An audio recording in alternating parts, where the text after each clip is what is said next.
নমস্কাৰ বিয়লি খবৰ ষ্টুডিঅ'ত পৰস্মিতা গোস্বামী লাচিত ঘাটত উদ্ধাৰ কৰা হৈছে শিশুৰ মৃতদেহ গছ সংৰোপণৰ বাবে খণ্ডা গাঁতত পৰি মৃত্যু হৈছে শিশুটিৰ গাঁতত পৰি মৃত্যু হৈছে সাই শৰ্মা নামৰ এটি কণমানিৰ বুধবাৰৰ পৰা সন্ধানহীন হৈ আছিল শিশুটি গছ সংৰোপণৰ বাবে খণ্ডা গাঁতৰ পৰা উদ্ধাৰ কৰা হৈছে শিশুটিৰ মৃতদেহ পুনৰবাৰ জনাইছো যে লাচিত ঘাটত শিশুৰ মৃতদেহ উদ্ধাৰ কৰা হৈছে গছ সংৰোপণৰ বাবে খণ্ডা গাঁতত পৰি মৃত্যু খাবতি ললে কণমানিটিয়ে গাঁতত পৰি মৃত্যু হৈছে সাই শৰ্মা নামৰ এটি কণমানিৰ বুধবাৰৰ পৰা সন্ধানহীন হৈ আছিল এই কণমানিটি গছ সংৰোপণৰ বাবে খণ্ডা গাঁতৰ পৰা উদ্ধাৰ কৰা হৈছে শিশুটিৰ মৃতদেহ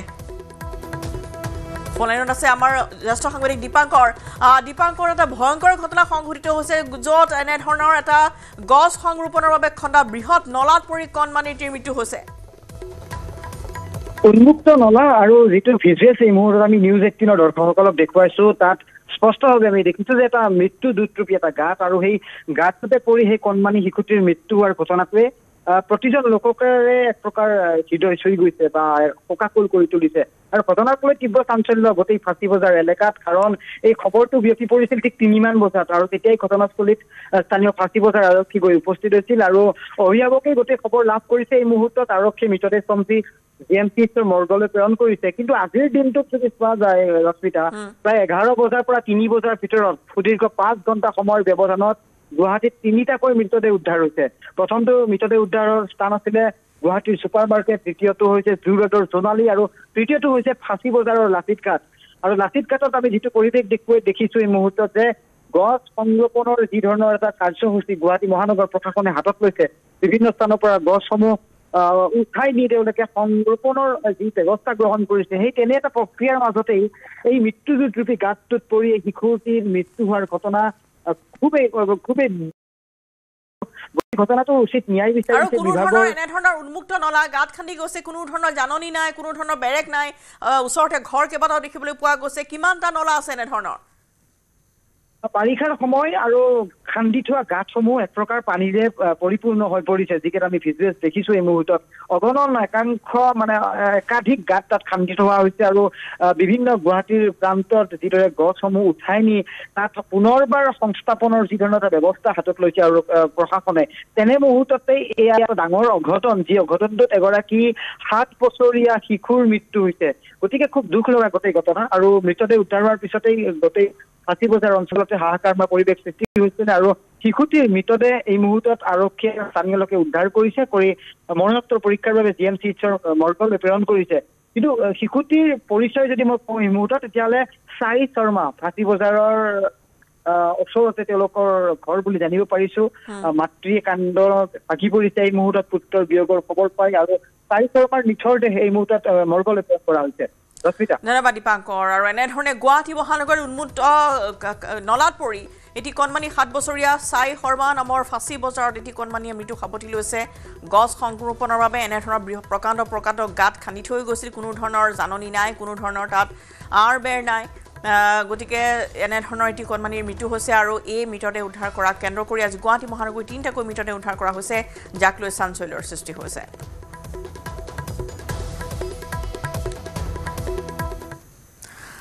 বৰপেটাৰ ডায়গনষ্টিক চেণ্টাৰত ভয়ংকৰ কাণ্ড HIV আক্ৰান্ত ৰোগীৰ ভুৱা ৰিপৰ্ট প্ৰদানৰ অভিযোগ উঠিছে ভুৱা ৰিপৰ্ট প্ৰদানেৰে নাবালিকা গৰ্ভৱতী কৰালে প্ৰসৱ 4বাৰকৈ পৰীক্ষা কৰাৰ পিছতো আহিছিল HIV আক্ৰান্ত হোৱাৰ ৰিপৰ্ট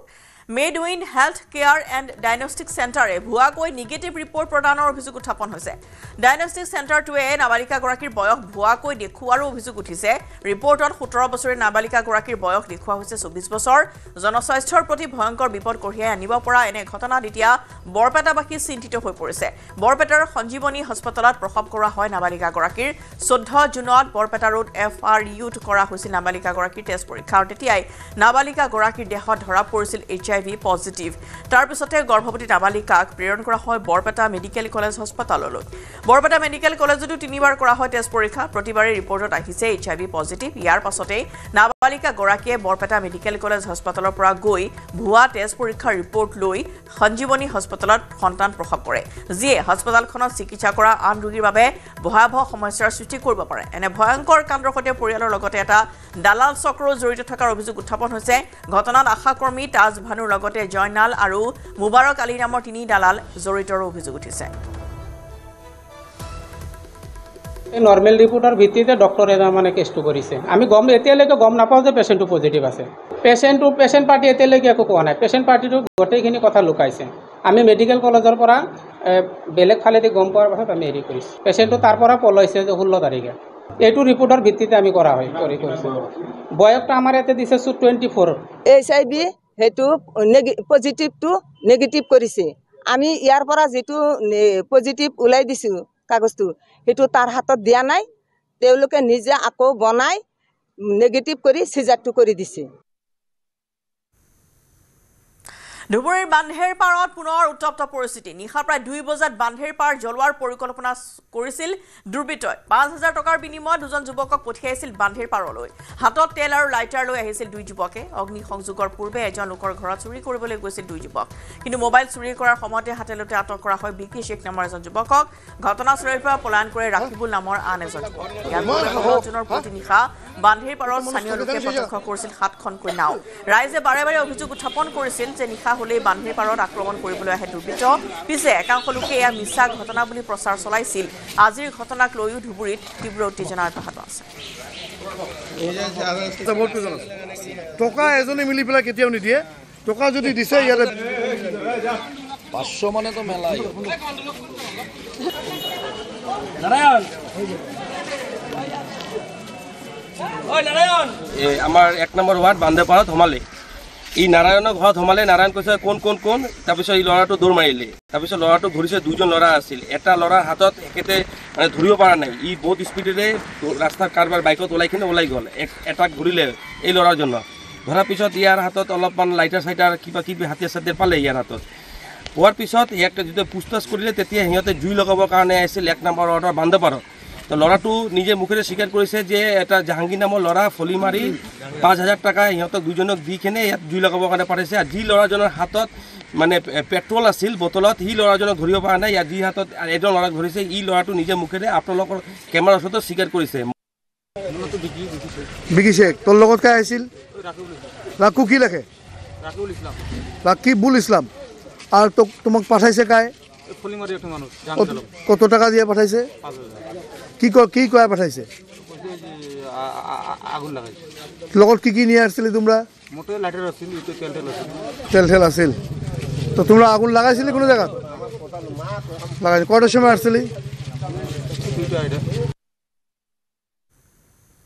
নামঘৰ মন্দিৰত নিষিদ্ধ মাংস পেলোৱাক লৈ প্ৰদেশ কংগ্ৰেছৰ সভাপতি গৌৰৱ গগৈৰ বিস্ফোৰক অভিযোগ সমগ্ৰ ঘটনাত বাহিৰৰ পৰা আৰএছএছ নেতা জড়িতৰ অভিযোগ আনিছে গৌৰৱ গগৈয়ে সত্ৰ নামঘৰ আৰএছএছে ৰক্ষা কৰিব নালাগে অসমীয়াই নিজে ৰক্ষা কৰিব বুলি মন্তব্য কৰিছে গৌৰৱ গগৈয়ে নিষিদ্ধ মাংস মন্দিৰ নামঘৰত পেলোৱা সকলক আইনী ব্যৱস্থা ল'ব কংগ্ৰেছে উচ্ছেদ বিচাৰে কিন্তু সেয়া আইনী প্ৰক্ৰিয়াৰ মাজেৰেহে লখিমপুৰত উপস্থিত হৈ মন্তব্য কৰিলে গৌৰৱ গগৈয়ে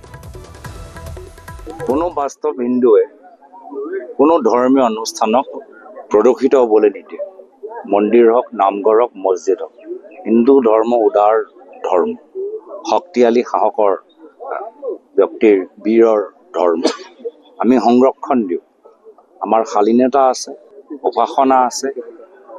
অনুশাসন আছে সাহস আছে শক্তি আছে যিসকলক ধৰিলে তেওঁলোকৰ ওপৰত কি ক'ব যিসকলক ইতিমধ্যে লখিমপুৰ যিসকলে অপৰাধ কৰিছে তেওঁলোকৰ আইন মতে তেওঁলোকৰ ওপৰত শাস্তি হ'ব লাগে কিন্তু বৰ্তমান চৰকাৰে কিয় ব্যৰ্থ হৈছে ব্যৰ্থ কিয় হৈছে ফলে নিষিদ্ধ মাংস উদ্ধাৰক লৈ লখিমপুৰৰ চিৰিং চুকৰ ঢকুৱাখনীয়া গাঁৱত আজিও অব্যাহত আছে উত্তেজনা লখিমপুৰ এঙাৰখোৱা চাৰিআলিত বিভিন্ন দল সংগঠনৰ লগতে স্থানীয় ৰাইজে প্ৰতিবাদ সাব্যস্ত কৰে লখিমপুৰ আৰক্ষীয়ে ঘটনা সন্দৰ্ভত গ্ৰেপ্তাৰ কৰিছে 7টাকৈ অভিযুক্তক ইতিমধ্যে 5 দিনৰ আৰক্ষী জিম্মাত লোৱা হৈছে 7 অভিযুক্তক ইফালে বুধবাৰে নিশা অভিযুক্ত মনসুৰ আলীৰ ঘৰৰ পৰা আৰক্ষীয়ে উদ্ধাৰ কৰিছে গৰু 3টাকৈ কটা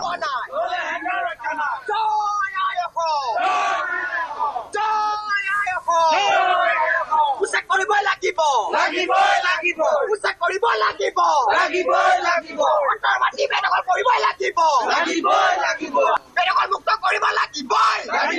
যে শান্তিৰ লখিমপুৰত অশান্তিৰ বীজ ৰোপণ কৰিবলৈ চেষ্টা কৰা এইসকলক কোনে সাৰ পানী যোগাইছে, কোন মৌলবাদী শক্তি তেওঁলোকৰ অন্তৰালত আছে, সেই কথাটো স্পষ্ট হ'ব লাগে। আমাৰ কথা স্পষ্ট, আমাৰ অসমীয়া হিন্দু মানুহে কেতিয়াও কোনো ধৰ্মীয় অনুষ্ঠানত গাহৰি বিতৰণ কৰিবলৈ যোৱা নাই। তেওঁলোকে আমাৰ ধৰ্মীয় অনুষ্ঠানক টাৰ্গেট কৰি লোৱাৰ আঁৰৰ ৰহস্য কি, এই ৰহস্য ফালি ল'ব লাগিব। আৰু এইসকল দুষ্কৃতিকাৰীক, এইসকল সন্দেহযুক্ত বাংলাদেশী মৌলবাদীক অতি শীঘ্ৰে তৎকালীনভাৱে তেওঁলোকৰ যিসমূহ বেদখল কৰি আছে, এই বেদখল মুক্ত কৰিব লাগিব। তেওঁলোকৰ ওপৰত কঠোৰতকৈ কঠোৰ শাস্তি প্ৰদান কৰিব লাগিব। নহ'লে কিন্তু ইয়াত লখিমপুৰত যদি অশান্তিৰ পৰিৱেশ সৃষ্টি হয়, তাৰ বাবে জগৰীয়া কিন্তু এইসকল মৌলবাদী শক্তিৰ সাৰ পানী যোগাই থকা ব্যক্তিসকলক।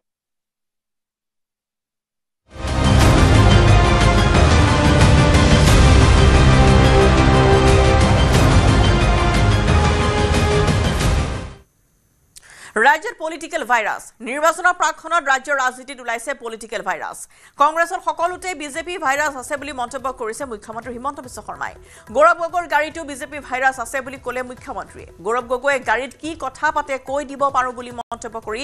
গাদ্দাৰ প্ৰসংগত কংগ্ৰেছক কটাক্ষ কৰিলে মুখ্যমন্ত্ৰী হিমন্ত বিশ্ব শৰ্মাই। যি গাদ্দাৰক জিতেন্দ্ৰ সিং, ভূপেন বৰা কোনেও চিনি উলিয়াব নোৱাৰিলে, সেই গাদ্দাৰক চিনি উলিয়াবলৈ গৌৰৱ গগৈও নোৱাৰে বুলি দাবী কৰিছে হিমন্ত বিশ্ব শৰ্মাই। ইফালে মুখ্যমন্ত্ৰীৰ মন্তব্য উভতি ধৰিলে প্ৰদেশ কংগ্ৰেছৰ সভাপতি গৌৰৱ গগৈয়ে। বিজেপিটো আছে কংগ্ৰেছৰে মানুহ, এই মন্তব্য প্ৰদেশ কংগ্ৰেছৰ সভাপতি গৌৰৱ গগৈ। মুখ্যমন্ত্ৰীক উভতি ধৰি বিজেপিৰ ভিতৰুৱা খবৰো কংগ্ৰেছে পাই থাকে বুলি মন্তব্য কৰিলে গৌৰৱ গগৈয়ে।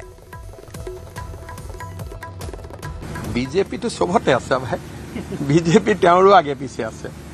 বিজেপি তেওঁৰ গাড়ীতে আছে। কি কি কথা পাতি আছিল কালি ৰাতি সেইটো যদি মোক সোধে মই কৈ দিওঁ। আৰে ভাইৰাছ দূৰ কৰিলে নকৰিলে তাতে মোৰ কি যায়, নিজৰ গাড়ী ৱাশ্বিং মেচিনত পেলাওক, মোৰ সেইটো ক'বলগীয়া। এইটোতো আপোনালোকক কৈয়ে আছে আজি 4 বছৰৰ পৰা, এইটোতো আপোনালোকে সোধে কিয়? আজি 4 বছৰৰ পৰা আপোনালোকক কিমানে বুৰ্বক বনালে। জিতেন্দ্ৰ সিঙে এবাৰ ক'লে আমি চাফা কৰিম, ভূপেন বৰাই ক'লে চাফা কৰিম, দেৱব্ৰত আপোনালোকক ইমান কিয় বুৰ্বক বনাই মই ক'ব নোৱাৰো। কৈতো থাকে, এইটো নতুন ডাইলগ কি আছে ইয়াতে? তেওঁলোকৰো ঘৰত কংগ্ৰেছ সোমাই আছে, আমিও ঘৰৰ খবৰ পাই আছো চব। সেইকাৰণে তেওঁলোকৰ মনৰ স্থিতিটো আমিও বুজি পাইছো, তেওঁ ঘৰতো কংগ্ৰেছ সোমাই আছে। বিজেপিত আছে কংগ্ৰেছৰ মানুহ। গৌৰৱ গগৈৰ মন্তব্যৰ প্ৰত্যুত্তৰ দিলে মুখ্যমন্ত্ৰী হিমন্ত বিশ্ব শৰ্মাই। কংগ্ৰেছৰ পৰা অহা নেতাসকলক বিজেপিয়ে ভালদৰে ৰাখিছে বুলি মন্তব্য কৰি মুখ্যমন্ত্ৰীয়ে ক'লে, কোনোবা আহিলেও ভালকৈ ৰাখিম। ইফালে গান্ধী পৰিয়ালকো তীব্ৰ সমালোচনা কৰিলে মুখ্যমন্ত্ৰীয়ে।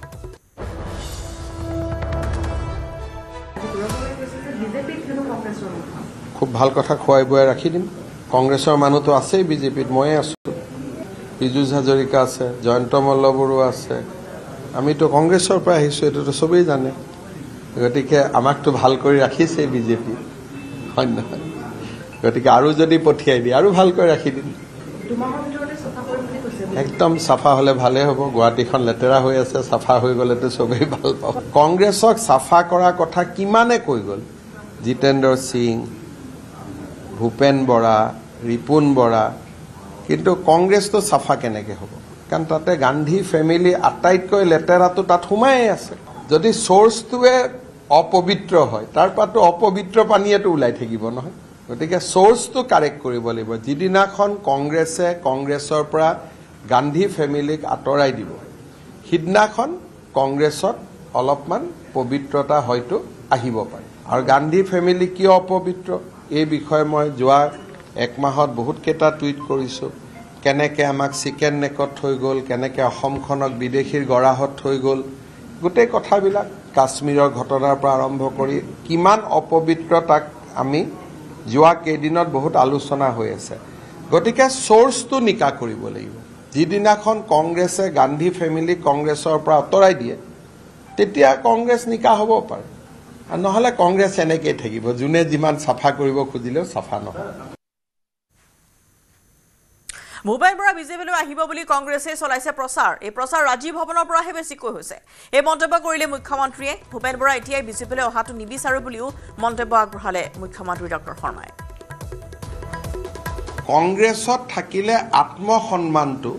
ফিক্সড ডিপজিটত থৈ আহিব লাগিব। আৰু যাৰ আত্মসন্মানটো ফিক্সড ডিপজিট কৰি বেংকৰ লকাৰত থৈ আহিব, সি কংগ্ৰেছত থাকিব পাৰিব। আপোনালোকে ভূপেন বৰাক সুধিব যে এই যে ডাঙৰ অবজাৰভাৰৰ লিষ্টখন বনালে, তেওঁক কোনোবাই একবাৰ ফোন কৰিছে নেকি? ফটো নোহোৱাটোতো এটা সৰু কথা মই লখিমপুৰত অমুকক অবজাৰ্ভাৰ পঠাম সেইটো অন্তত ভূপেন বৰাক সুধিব লাগে নে নাই সেইটোতো সোধা নাই গতিকে ভূপেন বৰাই বুলি নহয় সকলোৱে তাত অপমানিত হয় কিন্তু অপমানটো খাই জিয়াই কেনেকৈ থাকিব পাৰি সেইটোৰো কংগ্ৰেছে ট্ৰেইনিং দি দিয়ে গতিকে অপমান খাইও তেওঁলোক জিয়াই থাকে আৰু পাৰিলে মোকে গালি দিব কিন্তু অপমানটো খাই তেওঁলোকে জিয়াই থাকিব পাৰে সেইটো তেওঁলোকৰ নিয়ম মই এইটোৱে কৈছোঁ না যে অহা যোৱা ৰাজনৈতিক দলত চলি থাকে কিন্তু ভূপেন বৰা আহিব বুলি প্ৰচাৰটো কংগ্ৰেছে বেছি কৰি আছে কাৰণ কংগ্ৰেছৰ ছিষ্টেমটোৱে হ'ল যে মই হ'লোঁ যেতিয়া বাকীকেইটাক পঠিয়াই দিওঁ আৰু তেনেকৈ কংগ্ৰেছৰ ভিতৰতে যেতিয়া আলোচনা চলি থাকিব এদিন তেওঁৰ মূৰতো সোমাই যাব কিন্তু বৰ্তমানলৈকে মোৰ লগত কথাও হোৱা নাই এই প্ৰচাৰটো ৰাজীৱ ভৱনৰ পৰাহে বেছি হৈ আছে বাজপেয়ী ভৱনৰ পৰা হোৱা নাই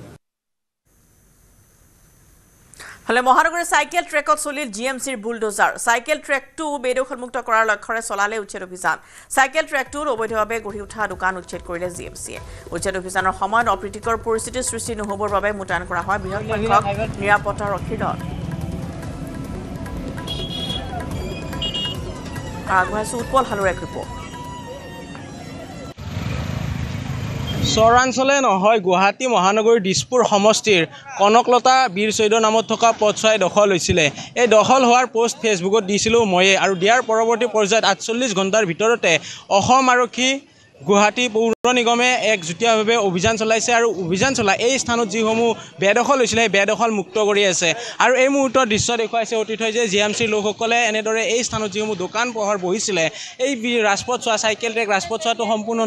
নোহোৱা ৰাজপথ চোৱাই এনেদৰে দখল কৰিছিলে আজি এতিয়া উচ্ছেদ অভিযান চলি আছে প্ৰথমতে অতীত আৰক্ষী প্ৰশাসনৰ লোক দেখুৱাব যে ইয়াতে প্ৰায় শ আৰক্ষী প্ৰশাসনৰ লোক অৰ্ধসামৰিক বাহিনী আৰু সামৰিক বাহিনী ইয়াতে নিয়োগ কৰিছে যিফালে চোৱা যায় সিফালে আৰক্ষীৰ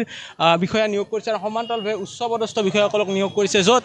SSP অৰ্থাৎ ছিনিয়ৰ ছুপাৰিণ্টেণ্ডেণ্ট অফ পুলিচক ইয়াতে দেখিবলৈ পোৱা গৈছে জিএমচিৰ লোকসকলক দেখিবলৈ পোৱা গৈছে এই স্থানত গোটেই দক্ষিণ গাঁৱৰ হাতীগাঁৱৰ পৰা সিজুবাৰী হৈ যিটো দক্ষিণ গাঁৱলৈকে সংযোগ কৰা চাইকেল ট্ৰেক চোৱা আছিলে এই পথছোৱাত বিভিন্ন দোকান পোহাৰ বহিছিলে আৰু জিএমচিৰ যিগৰাকী দায়িত্বত আছে তেওঁক দেখিছোঁ যদি সম্ভৱ জানিবলৈ চেষ্টা কৰিম আজি কিয় এই অভিযান চলিলে আজি অভিযান চলি মানে ইয়াতেতো বহুত আগৰ পৰা এইটো অবৈধভাৱে এইটো আমাৰ চাইকেল ট্ৰেক ৰাস্তা হয় এইটো বিষ্ণুৰাভা পথ নিকিনা এনেকুৱা আছিল এইটো ৰাস্তাটো গোটেই অবৈধ কৰি ইয়াত বেদখল কৰি আছে আৰু ইয়াত এটা নিউজ ওলাইছিল এই নিউজৰ ভিত্তিতে আজি আমাৰ কালেক্টৰ ছাৰ কমিশ্যনাৰ ছাৰ আৰু আমাৰ জইণ্ট কমিশ্যনাৰ ছাৰে এইখিনি আমাক উচ্ছেদ কৰিবলৈ দিলে আৰু আগে পিছেও আমি ইয়াত উচ্ছেদ কৰিছোঁ কিন্তু এইটোৱেই নহয় যে আমি উচ্ছেদ কৰা নাই কিন্তু এইবিলাক দোকান এনেকুৱা হৈছে ইয়াত আজি উচ্ছেদ কৰিলে কালি দোকান বহে সেইটো কাৰণে এবাৰ প্ৰশাসনৰ ফালৰ পৰা এটা মানে বিশেষ ব্যৱস্থা কৰা হৈছে আমি আজি আসাম পুলিচকো জনাইছোঁ তেখেতসকলৰো ফ'ৰ্চ দিছে আৰু আমাৰো যিখিনি জিএমচিৰ পুলিচ আছে চবেই মিলি কিনে ইয়াত এটা যুটীয়াভাৱে আমি এটা এভেকশ্যন চলাইছোঁ আৰু ভৱিষ্যতে যাতে ইয়াত এনেকুৱা নকৰিলে এনেকুৱাকৈ যদি আমি এভেকশ্যন নকৰোঁ আকৌ দোকান বহিব সেইকাৰণে এইটো জোৰদাৰ এভেকশ্যন এটা চলা হৈছে আৰু এইটো এভেকশ্যন আমি গোটেই যিখিনি আছে আমাৰ চাইকেল ট্ৰেক গোটেই ক্লিয়াৰ কৰিম আজি আৰু যিখিনি ইয়াত অবৈধ দোকান আছে সেইখিনি আমি ভাঙিব লাগিব নিৰ্মাণৰ ক্ষেত্ৰত কিবা ক'ব নে এতিয়াও সম্পূৰ্ণ হোৱা নাই ৰাজপথটো নিৰ্মাণৰ ক্ষেত্ৰতো ডিপাৰ্টমেণ্টে বা GMDA বা PWD ডিপাৰ্টমেণ্টে গম পাব এইটো নাজানো আজিতো বহুত বছৰ হ'ল ইয়াত এনেকৈ তেওঁলোকে এৰি থোৱাৰ কাৰণে মানুহে চান্স লৈছে গতিকে PWD ডিপাৰ্টমেণ্টে হওক GMDA হওক এইখিনি যাতে সোনকালে কামখিনি শেষ কৰি দিয়ে তেতিয়াহ'লে নিশ্চয় ইয়াত মানুহে বহিবলৈ সুবিধা নাপাব আৰু চবে এটা চিন্তা কৰিব যেতিয়া এটা চাইকেল ট্ৰেক হৈ যাব যেনেকৈ আমাৰ সাকুচিৰ বুধবৰীয়া বজাৰৰ পৰা দক্ষিণগাঁও তিনিআৰ ইয়ালৈকে দলঙলৈকে যিখিনি আমাৰ সুন্দৰ হৈ আছে কিন্তু এই জেগাডোখৰত আজিলৈকে GMDA কোনো বা PWD কোনো এইটো লোৱা নাই ষ্টেপ লোৱা নাই তেওঁলোকে সোনকালে ষ্টেপ ল'লে নিশ্চয় আমি ইয়াত দোকান বহিবলৈ তেওঁলোকে সুবিধা নাপাব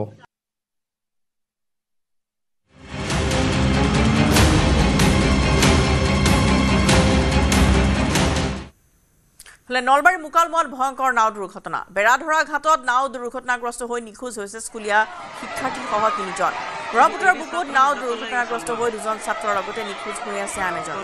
দুৰ্ঘটনাগ্ৰস্ত নাওখনত আছিল প্ৰায় 30-35 গৰাকী যাত্ৰী ইয়াৰে অধিকাংশই আছিল স্কুল কলেজৰ শিক্ষাৰ্থী অৱশ্যে আভ্যন্তৰীণ জল পৰিবহণৰ হাতত নাই যাত্ৰীৰ সঠিক তথ্য অত্যাধিক যাত্ৰী কঢ়িওৱাৰ বাবে দুৰ্ঘটনাত এই নাওখন পতিত হ'ল দুৰ্ঘটনাগ্ৰস্ত নাওখনত নাছিল লাইফ জেকেট তথা কোনো ধৰণৰ সুৰক্ষা ব্যৱস্থা ইতিমধ্যে ঘটনাস্থলীত আৰক্ষী প্ৰশাসন তথা SDRFৰ দল উপস্থিত হৈ আৰম্ভ কৰিছে উদ্ধাৰ অভিযান নিখোজ লোকৰ সন্ধানত স্থানীয় লোকে নৈৰ বুকুত যন্ত্ৰচালিত নাৱৰ সহায় চলাইছে উদ্ধাৰ অভিযান আৰু ইতিমধ্যে কেইবাজনকো জীৱন্ত অৱস্থাত উদ্ধাৰ কৰা হৈছে যদিও যাত্ৰী নৈৰ কোবাল ফুটত উটি যোৱাৰ সন্দেহ কৰা হৈছে চৰাঞ্চলৰ পৰা নৈৰ খুটি পাৰ হৈ গোৰাখাটাৰী নদীয়া পাৰঘাটলৈ আহি আছিল নাওখন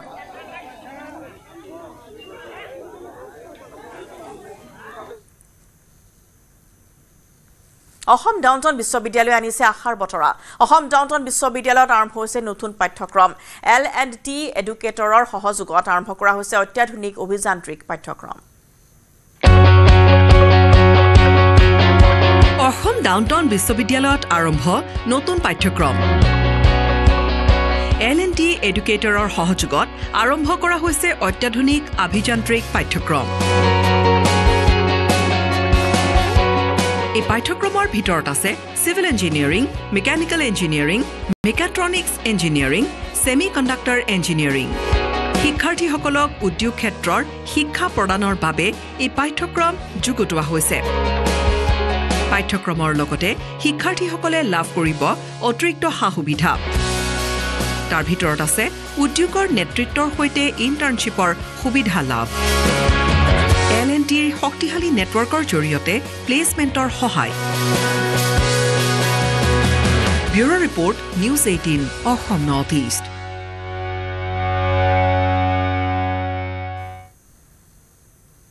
আৰু ইয়াৰ লগতে সামৰিছোঁ বিয়লিৰ খবৰ নমস্কাৰ